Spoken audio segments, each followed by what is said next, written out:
mu muji nka Cotonou mu gitondo abantu batembera utubare ibikorwa abantu bacuruza mu buzima bwa buri munsi. Bénin ni kimwe mu bihugu vyari bizwimo umutekano muri Afrika y'uburengero, ariko mu gitondo cyo kuwanda ukwezi kwa 12 2025 ibintu byarahindutse. Umugwi w'abasirikare witwaje izina rya Military Committee Foundation ugaragara kuri televiziyo ya leta umenyesha ko wafashe ubutegetsi, uvuga ngo president n'ubutegetsi bwiwe byakuwe ngo inzego z'igihugu zahagaritswe. Amajwi, ibisasu, abantu bacika intege, abanyagihugu bataye inzira, amateleviziyo aracika, abanyagihugu baja mu nzu, hagaragara imodoka z'abajejwe umutekano. Ubuzima buhinduka mu kanya, maze abasirikare bagera kuri 13 barahagarika. Uyu mugwi w'abasirikare ukavuga ko ari ibibazo bikomeye mu gice ca ruguru cy'igihugu ca Bénin, ngo nta mutekano uhari, hariko harasambuka kubijanye n'umutekano muri ico gice. Ubundi rero ndiko ndakubwira kudeta mu gihugu ca Bénin, aba basigura ko habaye kutitabwaho ko abasirikare bahapfiriye ndetse n'abasigaye ngo n'imiryango yabo ngo ntafashanyo baronka canke gushigikirwa uko vyategerezwa. Bavuga ko habaye favoritisme mu gisirikare cyangwa gushigwa hejuru kwa bamwe n'abandi, abandi nabo bagashigwa hasi. Abasirikare bitwaza ko ubuyobozi bwa Bénin butitayeho ibibazo by'imibereho y'abanyagihugu mu buzima rusange bw'igihugu. Ikindi ngo nta gaciro bahaye amajwi ku matora y'abatavuga rumwe na leta, bagiriza leta ya Patrice Talon gushira imbere inyungu z'abantu bamwe ho gukorera abanyagihugu bose. Ni Patrice Talon ikiringo ciwe cyoheze mu kwa kane 2026 inyuma y'imyaka 10 ariko butegetsi.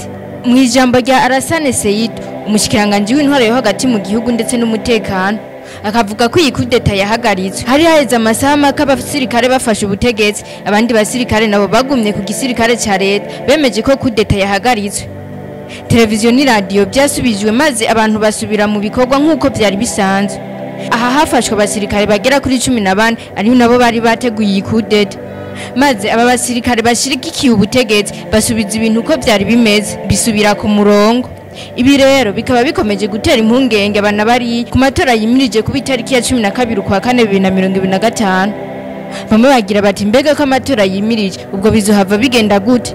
Mbega ya matora ntazohava azana imivurungano hagati y'abana bari. Nyuma y'ibi byose rero abanyagihugu basubiye mu buzima nk'uko bisanzwe, amashure, amasoko, ahari ku mugoroba wejo ku musi w'Imana bigaragara ko ubuzima bwasubiye mu buryo. Nigeria ikaba yemeje ko yakoze ibitero i Cotonou, uyu muji munini ahakorerwa ibikorwa byinshi, ubudandaji ndetse n'ibindi. CEDEAO nawe yemeza nayo nyene ko yarungitse abasirikare ba force en attente kugira ngo bafashe kugarukana amahoro n'umutekano ndetse no gukingira ubutegetsi bwemewe n'amategeko aribwo bwa Patrice Talon. Kwa 2025 myandagaro 2025 Perezida wa Nigeria Bola Tinubu yari mu rugendo rw'akazi mu gihugu ca Brazil, maze nk'uko ikinyamakuru Jeune Afrique kibivuga kwigenekerezo ryandwi Kigarama ahari ku mugoroba ibiro vya Perezida wa Nigeria byemeje ko bagiye gufasha mu gihugu ca Bénin, maze ngivyo bikaba byabaye ko busabe bw'igihugu ca Bénin mu ntumbero yo gukingira itunganywa ry'igihugu n'itegeko shingiro ndetse no guhagarika igikorwa c'abagerageje gutembagaza ubutegetsi. Mu rwandiko rwasohowe na Abidjan n'umugwa mukuru wa Nigeria, bavuga ko Nigeria yakoreye ku busabe bubiri bwa leta ya Bénin.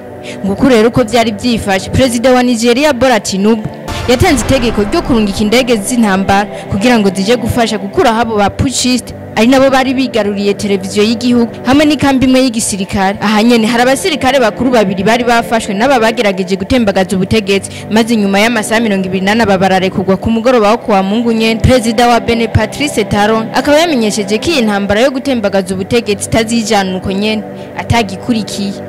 Akavuga ko abari nyuma y'ico gikorwa bazofatirwa ibihano mbere bikomeye. Aho imiryango itandukanye mbere ikaba yiyamirije ivyo bikorwa. Umuryango w'ubumwe bwa Afrika watangaje ko wiyamirije bikomeye ibi bikorwa nk'ivyo.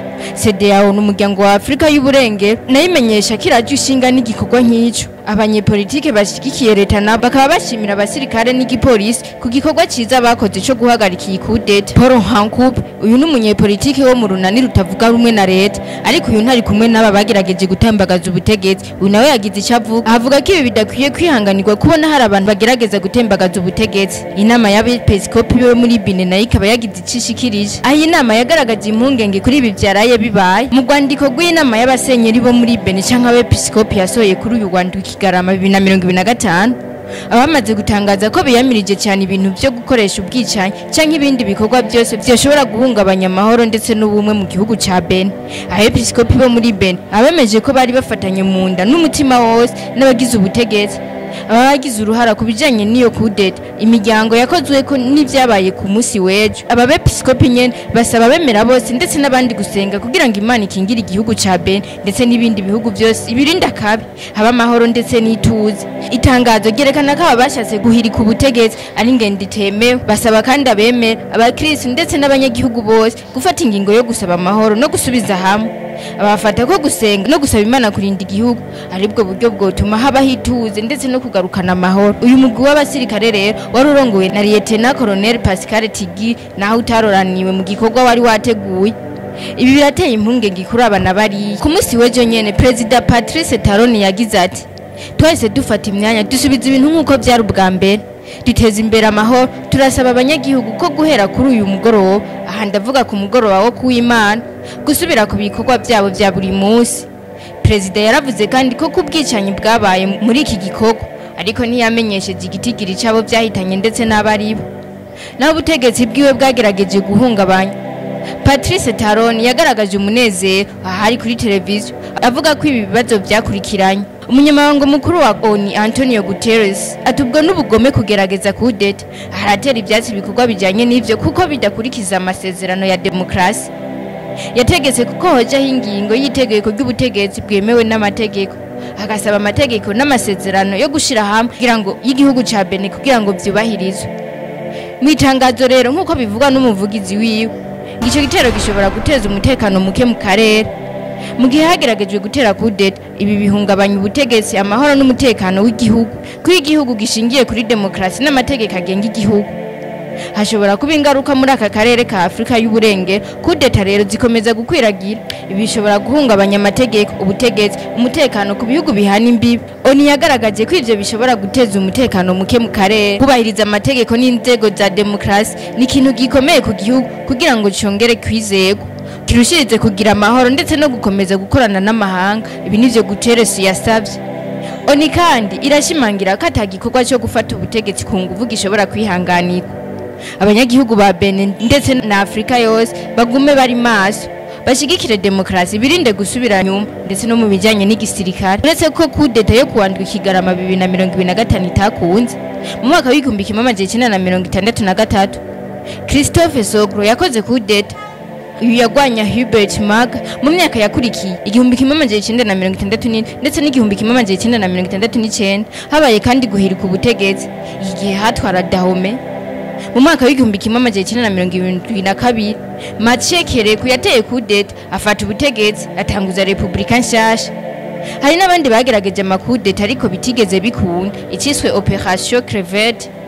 Ahari mu gihumbi kimwe amajana icenda na mirongo irindwi n'indwi, hagati y'igihumbi kimwe amajana icenda na mirongo itandatu na gatatu ndetse n'igihumbi kimwe amajana icenda na mirongo irindwi na kabiri bigaragara ko hakozwe n'imiburiburi kudeta zigera kuri 6 zose ndetse na zibiri zizwi neza hagati y'igihumbi kimwe amajana icenda na mirongo irindwi n'indwi ndetse n'ibihumbi 2025. Kudeta yarayigerageje kuwandwa Kigarama 2025 yigaragaza ko naho hari demokrasi muri iki gihugu ca Bénin hakiriho inzitizi ku mutekano w'igihugu. Ibi bigasaba ubwitonzi ndetse n'ubushishozi.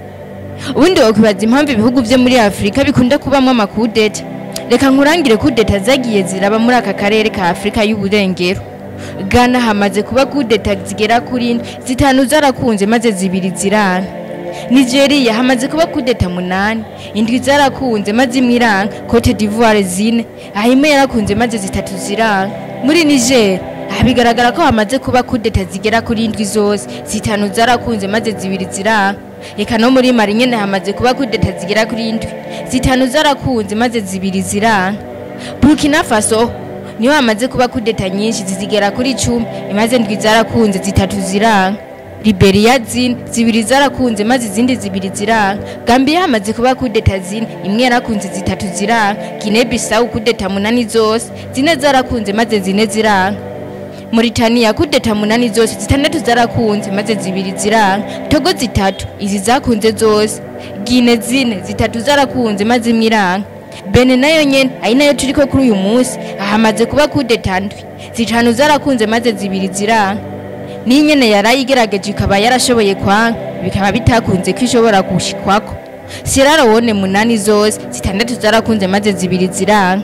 Ubundi tiri urakekeranye urumva ko igihugu ca Bénin kimaze kubamwe kudeta zitari duhejeje kubona ko ari indwi aho kiza inyuma ya Burkina Faso yo yari 10, Guinea Bissau, Sierra Leone, Mauritania ndetse na Nigeria.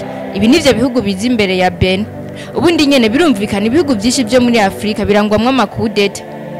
Kuva mu mwaka w'1950 ngibi bimwe mu bihugu bitaravugwamo icitwa kudeta cyahe guhirikwa k'ubutegetsi, harimo nka Botswana kirongo ubu na Duma Boko, Mauritius ndetse na Senegal yitwagwa na Bassirou Diomaye Faye. Ubundi se ko kudeta zikomeje kwigaragaza mu bihugu byinshi byo muri Afrika. Wakoze kubana nanje muri iki kiganiro, ni Viviane Manirambona nkuko bisanzwe, ndakwibutsa kandi kari kuri Télé de la Richesse.